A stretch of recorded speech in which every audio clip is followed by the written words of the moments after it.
കഴിഞ്ഞ ദിവസം രാത്രി 1.25 മണിക്കൂർ വൈദ്യുതി ഇല്ലാതെ കഴിയേണ്ടി വന്നവനാണ് ഞാൻ. എൻ്റെ വീട്ടിൽ 1.25 മണിക്കൂറാണ് വൈദ്യുതി ഇല്ലാതായത്. ഇന്നലെ ഈ തള്ളു കേട്ടിട്ട് എനിക്ക് ചിരിയാണ് വന്നത്. ഇദ്ദേഹം പ്രതിപക്ഷ നേതാവാണ്. അദ്ദേഹത്തിന് ഒരുപാട് കാര്യങ്ങൾ ജനങ്ങളോട് സംസാരിക്കാനുണ്ടായിരിക്കും. പക്ഷേ ബ്ലൈൻഡ് ഫോൾഡഡ്ലി ജനങ്ങളുടെ കണ്ണ് കെട്ടി വിശ്വസിപ്പിക്കാതെ ഇരിക്കുക. പിന്നെ ഇത് തള്ളാണെന്നേ പറയാൻ വേണ്ടിയിട്ട് പറ്റത്തുള്ളൂ. അതായത് ഒരു പ്രതിപക്ഷ നേതാവിന്റെ വീട്ടിൽ ഇത്രയധികം പൈസയുള്ള മകളൊരു ബിസിനസ്സുകാരിയാണ്. അപ്പൊ അങ്ങനെ ഒരു പ്രതിപക്ഷ നേതാവിന്റെ വീട്ടിൽ ഒരു ഇൻവെർട്ടർ പോലും ഇല്ല എന്ന് പറഞ്ഞു കഴിഞ്ഞാൽ അതിനെ എങ്ങനെ വിശ്വസിക്കാൻ വേണ്ടി പറ്റും? മാത്രമല്ല, മെഴുകുതിരി പോലും ഇല്ലായിരുന്നു. അദ്ദേഹം ഇരുട്ടത്തായിരുന്നു, പൂർണ്ണമായിട്ടും ഇരുട്ടത്തിരുന്ന ഒരു പ്രതിപക്ഷ നേതാവ്. ചുമ്മാ ആൾക്കാർ എഴുതി കൊടുക്കുന്ന സാധനം വെറുതെ അങ്ങ് വായിക്കുകയാണ്. അതിനകത്ത് എന്തെങ്കിലും ഒരു ഔചിത്യമുണ്ടോ എന്ന് പോലും ആലോചിക്കാതെ വെറുതെ അങ്ങ് വായിക്കുകയാണ്. ഇപ്പോ നമ്മുടെ കേരളം ഫേസ് ചെയ്തുകൊണ്ടിരിക്കുന്ന കറണ്ട് കട്ട്, പവർ കട്ട്. ഈ പവർ കട്ടിന് അങ്ങോട്ടും ഇങ്ങോട്ടും ആൾക്കാർ കുറ്റം പറഞ്ഞുകൊണ്ടിരിക്കുകയാണ്. UDF ഗവൺമെന്റ് അധികാരത്തിൽ വന്നതുകൊണ്ടാണ്, അവരുടെ കഴിവില്ലായ്മ കൊണ്ടാണ് പവർ കട്ട് ഉണ്ടാകുന്നത് എന്ന് ഒരു പക്ഷം പറയുന്നു, പ്രതിപക്ഷം പറയുന്നു. ഇനി പ്രതിപക്ഷം ഭരിച്ചു മുടിച്ചത് കൊണ്ടാണ് പവർ കട്ട് എന്ന് UDF പറയുന്നു. അപ്പോൾ ശരിക്കും പറഞ്ഞു കഴിഞ്ഞാൽ നമ്മൾ അങ്ങോട്ടും ഇങ്ങോട്ടും കുറ്റം പറയാതെ എന്ത് കാരണമാണ്, ഫാക്ട് നോക്കിക്കഴിഞ്ഞു കഴിഞ്ഞാൽ നമുക്കറിയാമായിരിക്കുമല്ലോ ആരുടെ ഭാഗത്താണ് തെറ്റ്, ആരുടെ ഭാഗത്താണ് തെറ്റില്ലാത്തത് എന്ന്. LDF ഗവൺമെന്റ് ഭരിച്ചിരുന്ന സമയത്ത് പവർ കട്ട് ഉണ്ടായിരുന്നില്ല. ഇപ്പൊ പവർ കട്ട് ഉണ്ട്. പവർ കട്ട് കാരണം ജനങ്ങൾക്ക് ബുദ്ധിമുട്ടുണ്ട്. ഇതെല്ലാം അംഗീകരിക്കുന്നു. പക്ഷെ നമ്മൾ മനസ്സിലാക്കേണ്ട കുറച്ച് കാര്യങ്ങളുണ്ട്. നമ്മളുടെ കേരളം, നമ്മുടെ സംസ്ഥാനം ഈ ഇലക്ട്രിസിറ്റി ഉൽപ്പാദിപ്പിക്കുന്നത് എന്തിൽ നിന്നാണ്? ഹൈഡ്രോ ഇലക്ട്രിക് പവർ പ്രൊജക്റ്റുകളിൽ നിന്നാണ്. അതായത് ഡാമുകളിലെ വെള്ളം വെച്ചിട്ടാണ് നമ്മൾ, ആ ഒരു റിസർവോയറിൽ നിന്നാണ് നമ്മൾ എന്ത് ചെയ്യുന്നത്? ഹൈഡ്രോ ഇലക്ട്രിക് പവർ ആണ് നമ്മൾ ഉൽപ്പാദിപ്പിക്കുന്നത്. വെള്ളത്തിന്റെ, അത് നിങ്ങൾക്ക് അറിയായിരിക്കും, വെള്ളത്തിന്റെ ഫോഴ്സ് കൊണ്ട് ജനറേറ്റർ പ്രവർത്തിപ്പിച്ചിട്ടാണ് നമ്മൾ ഇലക്ട്രിസിറ്റി പ്രൊഡ്യൂസ് ചെയ്യുന്നത്. അപ്പം നമ്മുടെ നാട്ടിൽ കിട്ടുന്ന മഴയുടെ ലഭ്യതയ്ക്കനുസരിച്ചിരിക്കും ഈ ഒരു ഹൈഡ്രോ ഇലക്ട്രിക് പവർ പ്രൊഡക്ഷൻ. മഴ കുറവാണെന്നുണ്ടെങ്കിൽ, നമ്മുടെ ഡാമുകളിലെ വെള്ളത്തിന്റെ ലെവൽ കുറവാണെന്നുണ്ടെങ്കിൽ നമുക്ക് ഇലക്ട്രിസിറ്റി പ്രൊഡക്ഷൻ എന്ന് പറയുന്നത് നടക്കുന്ന കാര്യമല്ല. അപ്പൊ ഡാമുകളുടെ വെള്ളം കുറയുന്ന സമയത്ത്, നമ്മളുടെ ഇലക്ട്രിസിറ്റി പ്രൊഡക്ഷൻ കുറയുന്ന സമയത്ത് നമ്മൾ എങ്ങനെയാണ് ഇലക്ട്രിസിറ്റി വാങ്ങിക്കുന്നത്? നമ്മൾ പുറത്തു നിന്ന് വാങ്ങിക്കുകയാണ് ചെയ്യുന്നത്. അപ്പോൾ പല സംസ്ഥാനങ്ങളിലും പല രീതിയിലാണ് ആ ഒരു കാര്യം നടക്കുന്നത്. നമ്മുടെ കേരളത്തിലാണെന്നുണ്ടെങ്കിൽ നമ്മൾ പുറത്തുനിന്ന് വാങ്ങിക്കും. പുറത്തുനിന്ന് വാങ്ങിക്കുമ്പോൾ നമുക്ക് ഒത്തിരി പൈസ കൊടുത്ത് പുറത്തുനിന്ന് വാങ്ങിക്കേണ്ടി വരും. പല പ്രൈവറ്റ് കമ്പനിയും പൈസ ഒരുപാട് ഈടാക്കിയിട്ടായിരിക്കും പുറത്തുനിന്ന് വാങ്ങിക്കുന്നത്.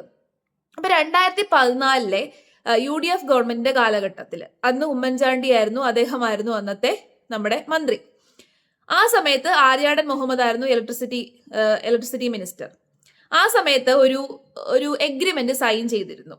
ഒരു 465 megawatt long term power purchase agreement എന്നാണ് അതിന്റെ പേര്. നിങ്ങൾ ChatGPT-യിലൊക്കെ അടിച്ചു നോക്കിക്കഴിഞ്ഞാൽ നിങ്ങൾക്ക് അതിനെക്കുറിച്ച് മനസ്സിലാവും. അപ്പൊ 2014 ചീപ്പർ റേറ്റിന് 4 രൂപ പെർ യൂണിറ്റിന് 4 രൂപ വെച്ചിട്ട് ചീപ്പർ റേറ്റിന് ഒരു പവർ പർച്ചേസ് എഗ്രിമെന്റ് നമ്മൾ സൈൻ ചെയ്തു. അപ്പൊ അത് പ്രകാരം നമുക്കൊരു ഫിക്സഡ് റേറ്റില് ലോങ് ടൈമിൽ നമുക്ക് എന്ത് ചെയ്യാൻ പറ്റും? നമ്മുടെ ഹൈഡ്രോ ഇലക്ട്രിക് പവർ സ്റ്റേഷനിൽ നിന്നും ആവശ്യമായിട്ടുള്ള ഇലക്ട്രിസിറ്റി പ്രൊഡ്യൂസ് ചെയ്തില്ലെന്നുണ്ടെങ്കിൽ നമുക്ക് പവർ കമ്പനിയിൽ നിന്ന്, മറ്റുള്ള കമ്പനിയിൽ നിന്ന്, പ്രൈവറ്റ് കമ്പനിയിൽ നിന്ന് നമുക്ക് ഇലക്ട്രിസിറ്റി പവർ വാങ്ങിക്കാനുള്ളതാണ് ഈ ഒരു എഗ്രിമെന്റ്. ഇപ്പൊ 2014 അത് സൈൻ ചെയ്തത്. 2016 LDF ഗവൺമെന്റ് അധികാരത്തിൽ വന്നു. അപ്പൊ ഈ LDF ഗവൺമെന്റ് അധികാരത്തിൽ വന്നപ്പോ നിങ്ങൾ മനസ്സിലാക്കേണ്ട ഒരു കാര്യം, ആ സമയത്ത് ഒരുപാട് ഡാമുകൾ നിറഞ്ഞു കവിഞ്ഞൊഴുകുന്ന സിറ്റുവേഷനുകളൊക്കെ വന്നിട്ടുണ്ടായിരുന്നു. അപ്പൊ ആവശ്യമായിട്ടുള്ള ഇലക്ട്രിസിറ്റി പ്രൊഡ്യൂസ് ചെയ്യാനുള്ള ഒരു സാഹചര്യം ആ ഒരു സമയത്തുണ്ടായിരുന്നു. മാത്രമല്ല, ഈ ഒരു പവർ പർച്ചേസ് എഗ്രിമെന്റ് ഉണ്ടായിരുന്നത് കൊണ്ടും കൂടിയാണ് LDF ഗവൺമെന്റിന് എന്ത് ചെയ്യേണ്ടി വന്നില്ല? പവർ കട്ട് ചെയ്യേണ്ടി വന്നില്ല. അപ്പം LDF ഗവൺമെന്റ് പറയുന്നുണ്ട് ഞങ്ങളുടെ സമയത്ത് പവർ കട്ട് ഉണ്ടായിരുന്നില്ല. ഇപ്പോഴത്തെ പ്രതിപക്ഷം പറയുന്നു ഞങ്ങളുടെ സമയത്ത് പവർ കട്ട് ഉണ്ടായിരുന്നില്ല. എന്തുകൊണ്ടും കൂടിയാണ് ഈ ഒരു എഗ്രിമെന്റ് അന്ന് നിലവിലുണ്ടായിരുന്നു. അതുകൊണ്ട് അവർക്കൊരു ഫിക്സഡ് റേറ്റിന് 4 രൂപയ്ക്ക് പെർ യൂണിറ്റിന് 4 രൂപയ്ക്ക് അവർക്ക് ഇലക്ട്രിസിറ്റി പർച്ചേസ് ചെയ്യാൻ വേണ്ടി പറ്റുമായിരുന്നു. അതുകൊണ്ട് പവർ കട്ടിന്റെ ആവശ്യം ഉണ്ടായിരുന്നില്ല. മാത്രമല്ല, 2016 തൊട്ട് 2018 വലിയ പ്രളയം ഉണ്ടായിരുന്നു. ഡാമുകൾ നിറഞ്ഞു കവിഞ്ഞൊഴുകുന്ന സിറ്റുവേഷൻ ആയിരുന്നു. അന്ന് നല്ലതുപോലെ ഇലക്ട്രിസിറ്റി പ്രൊഡ്യൂസ് ചെയ്യാൻ വേണ്ടി പറ്റുമായിരുന്നു. ഒരു 5-6 വർഷത്തേന് നല്ല മഴ നമുക്ക് ലഭിക്കുന്നുണ്ടായിരുന്നു. പക്ഷെ ഇപ്പൊ ഒരു 3-4 വർഷത്തെ സിറ്റുവേഷൻ എന്താണെന്നുള്ളത് നമുക്ക് അറിയാം. ഈ ഒരു വർഷം തന്നെ എടുത്തു നോക്കിക്കഴിഞ്ഞാൽ കേരളത്തിന് ആവശ്യമായിട്ടുള്ള വേനൽ മഴ കിട്ടിയോ? ഇല്ല. 67% കുറവാണ് ഈ പ്രാവശ്യത്തെ വേനൽ മഴയിൽ ഉണ്ടായേക്കുന്നത് പ്രീവിയസ് ഇയേഴ്സിനെ അപേക്ഷിച്ച്. മാത്രമല്ല മൺസൂൺ ഇപ്പൊ വന്നതേ ഉള്ളൂ. ജൂണിൽ വന്ന മൺസൂണും കുറവാണ്, വളരെ വീക്കറായിരുന്നു. ഇപ്പൊ കിട്ടിക്കൊണ്ടിരിക്കുന്ന മൺസൂൺ പോലും 31% കുറവുണ്ട് മൺസൂൺ റെയിനിന്. അപ്പം നമ്മുടെ ഇപ്പോഴത്തെ UDF ഗവൺമെന്റ് ഇപ്പൊ കയറിയതേ ഉള്ളൂ. മെയ് 18 അധികാരത്തിൽ കയറിയത്. അധികാരത്തിൽ കയറിയിട്ട് 2 മാസം ആയതല്ലേ ഉള്ളൂ. അപ്പൊ ഈ 2 മാസത്തിനിടയിൽ അവരൊക്കെ എന്താണ് ചെയ്യാൻ പറ്റുക? കാരണം ഇതിപ്പോ സമ്മർ ആയിരുന്നു. ഇപ്പൊ സമ്മർ കഴിഞ്ഞ് നമ്മൾ അങ്ങോട്ട് മൺസൂണിലേക്ക് കയറിയതേ ഉള്ളൂ. ആവശ്യത്തിനുള്ള ഒരു റിസർവോയറിൽ ആവശ്യത്തിനുള്ള ലെവൽ ഉണ്ടായിരുന്നില്ല ഇലക്ട്രിസിറ്റി പ്രൊഡ്യൂസ് ചെയ്യാൻ വേണ്ടിയിട്ട്. മാത്രമല്ല ആ ഒരു എഗ്രിമെന്റ് ഉണ്ടല്ലോ, ഈ പവർ പർച്ചേസ് എഗ്രിമെന്റ് 25 വർഷത്തേനുണ്ടായിരുന്ന ആ പവർ പർച്ചേസ് എഗ്രിമെന്റ് LDFന്റെ കാലഘട്ടത്തിൽ ക്യാൻസൽ ചെയ്തു. അതായത് 2016 മുതൽ അവര് ആ ഒരു എഗ്രിമെന്റിൽ നിന്ന് ഉപയോഗിച്ചിരുന്നു. പക്ഷെ 2023 ആയപ്പോൾ അത് ക്യാൻസലാക്കി. അപ്പം LDF ഗവൺമെന്റിന്റെ ഭരണകാലത്ത് അവർക്ക് ആവശ്യത്തിൽ ഉപയോഗിക്കാൻ പറ്റുന്നുണ്ടായിരുന്നു ആ ഒരു എഗ്രിമെന്റ് കാരണം. പക്ഷേ ആ എഗ്രിമെന്റ് ക്യാൻസലാക്കി. ആ എഗ്രിമെന്റ് ക്യാൻസൽ ആയതിന് പൂർണ്ണ കാരണം LDF ഗവൺമെന്റ് ഒന്നുമല്ല. UDF പറയുന്നു മൊത്തത്തിൽ LDF ആണ് കാരണമെന്ന്. LDF ഗവൺമെന്റ് അല്ല പൂർണ്ണമായിട്ടും കാരണം. KCB ആണ് ആ ഒരു എഗ്രിമെന്റ് ക്യാൻസൽ ചെയ്തത്. കാരണം അത് നിലവിൽ വന്നപ്പോഴേ കുറെ ലീഗൽ ഇഷ്യൂസും കുറെ പ്രശ്നങ്ങളും ഡിബേറ്റുകളും ഒക്കെ ഉണ്ടായിരുന്നു. UDF ഗവൺമെന്റ് കൊണ്ടുവന്നതാണെന്നുണ്ടെങ്കിലും അന്നത്തെ സമയത്ത് പ്രതിപക്ഷമായിരുന്ന LDF അതിനെ കുറെ വിമർശിക്കുകയൊക്കെ ചെയ്തിരുന്നു. പിന്നെ 2016 മുതൽ അവരത് ഉപയോഗിച്ചിരുന്നു. 2023 ആയപ്പോൾ കുറെ ഡിബേറ്റും ലീഗൽ ഇഷ്യൂസും വന്ന് അത് ശരിയാവത്തില്ല എന്ന് പറഞ്ഞ് KCB അത് ക്യാൻസൽ ചെയ്തു. അപ്പൊ ഇപ്പം ആ എഗ്രിമെന്റ് പ്രകാരം നമുക്ക് പുറത്തുനിന്ന് വാങ്ങിക്കാനും പറ്റുന്നില്ല, ഫിക്സഡ് റേറ്റിന് വാങ്ങിക്കാൻ പറ്റുന്നില്ല. ഇപ്പൊ കൊള്ള പൈസ കൊടുത്ത് വാങ്ങിക്കേണ്ടി വന്നു. മൊത്തത്തിൽ പറഞ്ഞു കഴിഞ്ഞാൽ കൂടുതലും വിമർശിക്കേണ്ടത് LDF ഗവൺമെന്റിനെ അല്ലേ? ഇവിടെ ഇത്രയും ഫാക്ടുകൾ ചെക്ക് ചെയ്ത് നോക്കുമ്പോൾ ഇപ്പൊ മഴ കുറഞ്ഞതിന് ആരെങ്കിലും കുറ്റം പറയാൻ വേണ്ടി നമുക്ക് പറ്റുമോ? പറ്റത്തില്ല. അപ്പൊ UDF ഗവൺമെന്റ് ജസ്റ്റ് അധികാരത്തിൽ വന്നതേ ഉള്ളൂ. ഇനി ഒരു വർഷത്തിനിടയിൽ അവർ ഇതിനൊരു പരിഹാരം കണ്ടെത്താൻ വേണ്ടി അവർക്ക് സാധിച്ചില്ല എന്നുണ്ടെങ്കിൽ നമുക്ക് അവരെ കുറ്റം പറയാൻ വേണ്ടി പറ്റും. അധികാരത്തിൽ വന്ന ഉടനെ പവർ ഇല്ല, നമുക്ക് ഇലക്ട്രിസിറ്റി വേണ്ടത്ര ലഭ്യതയില്ല, അപ്പൊ പവർ കട്ട് ചെയ്യുക എന്നുള്ള ഒരു ഇതല്ലേ ഉള്ളൂ. ജനങ്ങൾ അതിനോട് ഇത് ചെയ്യണം. കാരണം ഈ ഒരു സംസ്ഥാനത്ത് എന്തെങ്കിലും പ്രശ്നമുണ്ടെന്നുണ്ടെങ്കിൽ നമ്മൾ ആ സംസ്ഥാനത്തിലെ ജനങ്ങൾ എന്നുള്ള രീതിയിൽ നമുക്കും കുറച്ച് റെസ്പോൺസിബിലിറ്റീസ് ഉണ്ട്. നമ്മളും അതിനകത്ത് ഇത് ചെയ്തേ വരത്തുള്ളൂ. പിന്നെ ഹോസ്പിറ്റലുകൾ പോലെ അത്യാവശ്യമായിട്ടുള്ള സ്ഥലങ്ങളിലൊന്നും പവർ കട്ട് ചെയ്യാതിരിക്കുക. അത്തരം സ്ഥലങ്ങളിൽ പവർ കട്ട് ചെയ്ത് കഴിഞ്ഞാൽ എന്താ ഉണ്ടാകാൻ പോകുന്നത് നമുക്കറിയാം. അത്തരം സ്ഥലങ്ങളിൽ പവർ കൊടുക്കുക. സാധാരണക്കാരായിട്ടുള്ള ജനങ്ങൾ, നമുക്ക് ഒരു മണിക്കൂറൊക്കെ പവർ കട്ട് ചെയ്തു എന്ന് പറഞ്ഞുകൊണ്ട് നമുക്കൊന്നും നഷ്ടപ്പെടാനില്ല. അത് നമ്മൾ അംഗീകരിച്ചേ പറ്റത്തുള്ളൂ. നമ്മൾ ആ സമയത്ത് ഗവൺമെന്റിന്റെ ഒപ്പം നിന്നേ പറ്റത്തുള്ളൂ. അതിപ്പോ LDF ഗവൺമെന്റ് ആണ് ഭരിക്കുന്നതെങ്കിലും UDF ഗവൺമെന്റ് ആണ് ഭരിക്കുന്നത് എന്നുണ്ടെങ്കിലും നമ്മൾ ഗവൺമെന്റിന്റെ ഒപ്പം നിന്നേ പറ്റത്തുള്ളൂ. ഏത് ഗവൺമെന്റ് ആയിക്കോട്ടെ, ഇത്തരം സാഹചര്യങ്ങളിൽ നമ്മൾ ചില അഡ്ജസ്റ്റ്മെന്റുകളൊക്കെ നടത്തിയേ പറ്റത്തുള്ളൂ. അപ്പൊ ഇപ്പൊ മനസ്സിലായില്ലേ, അങ്ങോട്ടും ഇങ്ങോട്ടുമുള്ള പഴി പറച്ചിൽ വെറുതെ ആണെന്ന് മനസ്സിലായില്ലേ? ഇതാണ് വിഷയം. നമ്മുടെ ഗവൺമെന്റ് ആയിക്കോട്ടെ, പൊളിറ്റിക്സിൽ ഇരിക്കുന്നവരായിക്കോട്ടെ, ഫാക്റ്റുകൾ ജനങ്ങളുടെ അടുത്തേക്ക് പറയത്തില്ല. എന്താണ് യഥാർത്ഥ കാരണം?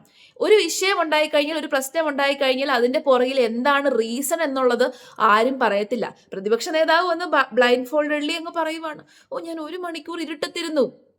അദ്ദേഹത്തിനൊന്നും ഇരുട്ടത്തിരിക്കേണ്ട ആവശ്യമോ അവസ്ഥയോ ഒന്നും ഇല്ല. വെറുതെ ജനങ്ങളുടെ കണ്ണിൽ അങ്ങ് പൊടിയിടുകയാണ്. ഇരുട്ടത്തിരിക്കുന്നവരുണ്ട്. പക്ഷെ ചില സാഹചര്യങ്ങളിൽ നമ്മൾ ചില അഡ്ജസ്റ്റ്മെന്റുകളൊക്കെ ചെയ്തേ പറ്റത്തുള്ളൂ ജനങ്ങൾ. ആ അഡ്ജസ്റ്റ്മെന്റുകൾ ചെയ്തെങ്കിൽ മാത്രമേ ഗവൺമെന്റ് സുതാര്യമായിട്ട് പ്രവർത്തിപ്പിക്കാൻ വേണ്ടി പറ്റത്തുള്ളൂ. ഇനി ഒരു വർഷവും കൂടി, ഇപ്പം അവർ അധികാരത്തിൽ കയറിയതേ ഉള്ളൂ, ഒരു 5-6 മാസമൊക്കെ കഴിഞ്ഞ് ഇതിനൊരു പരിഹാരം ഉണ്ടാക്കാൻ അവർക്ക് പറ്റിയില്ല എന്നുണ്ടെങ്കിൽ, ഇപ്പോഴും ഭരിക്കുന്ന UDF ഗവൺമെന്റിന് പറ്റിയില്ല എന്നുണ്ടെങ്കിൽ അത് അവരുടെ കഴിവുകേടാണ്. സമയം കൊടുക്കണം. അധികാരത്തിൽ കയറി അവർക്ക് ഒരു പ്രോസസ്സിലേക്ക് വരാനുള്ള ഒരു സമയം ഉണ്ടാവണ്ടേ? ആ സമയം കൊടുക്കണം. ഇതിന് മുമ്പിരുന്ന ഗവൺമെന്റ് ഭരിച്ച് കാണിച്ചു കൂട്ടിയതൊക്കെ നമുക്കറിയാം. അപ്പൊ അതെല്ലാം പരിഹരിച്ച് ബാക്ക് ടു നോർമലിലേക്ക് വരാനുള്ളൊരു സമയം വേണം.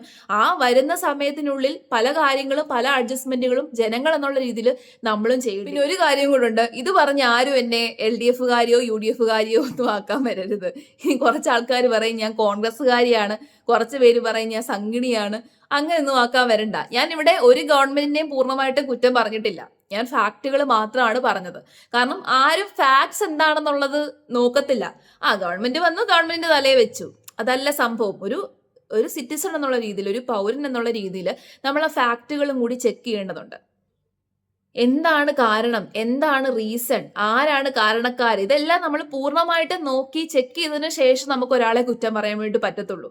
ഒരുപാട് റീസണുകളുണ്ട്. മഴ ലഭ്യത കുറവും, റിസർവോയറിലെ വെള്ളത്തിന്റെ ലെവൽ കുറഞ്ഞു, ആ ഒരു long term power purchase agreement ക്യാൻസലായി, ഇനി പുതിയ ഹൈഡ്രോ ഇലക്ട്രിക് പവേഴ്സിന്റെ പ്രൊജക്ടുകളൊക്കെ ഇനിഷ്യേറ്റ് ചെയ്യേണ്ടി വരുന്നു, ഇനി പുതിയ എഗ്രിമെന്റുകളിലേക്ക് എത്തണം, മാത്രമല്ല ചീപ്പർ റേറ്റിന് പുറത്തുനിന്ന് ഇലക്ട്രിസിറ്റി വാങ്ങിക്കാനുള്ള എന്തെങ്കിലും ഒരു പ്രൊജക്റ്റോ എഗ്രിമെന്റോ എത്തണം. അങ്ങനെ കുറെ കാര്യങ്ങളുണ്ട്. എങ്കിൽ മാത്രമേ പറ്റത്തുള്ളൂ. LDF ഗവൺമെന്റിന് ആവശ്യത്തിന് ഇലക്ട്രിസിറ്റി കിട്ടുന്ന ഒരു സാഹചര്യം ഉണ്ടായിരുന്നു. അവർക്ക് അങ്ങനെ ഒരു സാഹചര്യം ആയിരുന്നത് കൊണ്ട് അവർക്ക് പവർ കട്ടൊന്നും വെക്കേണ്ടി വന്നില്ല. പക്ഷേ റൈറ്റ് നൗ ഇലക്ട്രിസിറ്റി അവൈലബിൾ അല്ല. അപ്പൊ അവൈലബിൾ അല്ലാത്ത സ്കാർസിറ്റി അനുഭവിക്കുന്ന ഒരു സാഹചര്യത്തിൽ ചില അഡ്ജസ്റ്റ്മെന്റുകൾ ജനങ്ങൾ ചെയ്യേണ്ടതുണ്ട്. പക്ഷേ അങ്ങനെ അഡ്ജസ്റ്റ്മെന്റുകൾ ചെയ്യുമ്പോഴും ചില കാര്യങ്ങൾ നമ്മൾ നോക്കണം. അതായത് ആശുപത്രികൾ, അത്യാവശ്യ ഈ ഇലക്ട്രിസിറ്റി ഒരിക്കലും കട്ട് ചെയ്യാൻ പാടില്ലാത്ത സ്ഥലങ്ങളിലൊക്കെ ഇലക്ട്രിസിറ്റി ലഭ്യത ഉറപ്പുവരുത്തുക. കഴിഞ്ഞ ദിവസം ഓക്സിജൻ ലഭ്യത ലഭിക്കാത്തത് കൊണ്ട് ഒരു മനുഷ്യൻ മരിച്ചുപോയി.